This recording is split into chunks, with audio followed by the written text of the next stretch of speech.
Comment Haïti peut-il résoudre l'instabilité politique et la faible gouvernance qui existent dans le pays? La résolution de l'instabilité politique et de la faible gouvernance en Haïti nécessite une approche globale et multifacette. Voici une explication détaillée des mesures potentielles et des stratégies pour aborder ces problèmes complexes. Premièrement, renforcement des institutions démocratiques. Le renforcement des institutions démocratiques est fondamental pour assurer une gouvernance stable et efficace. Cela comprend réformes électorales, assurer la transparence et l'équité des processus électoraux pour restaurer la confiance du public dans le système électoral. Cela inclut la mise en place de registres électoraux fiables, la surveillance indépendante des élections et la transparence dans le comptage des voix. Indépendance judiciaire. Garantir l'indépendance du pouvoir judiciaire pour assurer que les lois sont appliquées de manière équitable et que la justice est accessible à tous.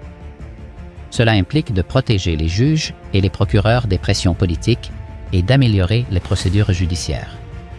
Deuxièmement, lutte contre la corruption. La corruption est un obstacle majeur à la bonne gouvernance. Pour la combattre, il est nécessaire de renforcer les organismes de lutte contre la corruption, augmenter les ressources et l'autonomie des institutions telles que l'Unité de lutte contre la corruption, ULCC, pour qu'elles puissent enquêter et poursuivre efficacement les actes de corruption.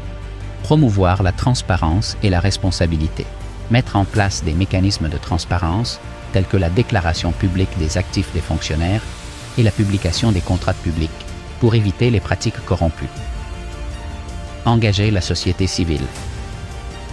Encourager la participation active des citoyens et des organisations de la société civile dans la surveillance et la dénonciation des actes de corruption. Troisièmement, réformes économiques et sociales. Le développement économique et social est essentiel pour stabiliser le pays. Investir dans l'éducation.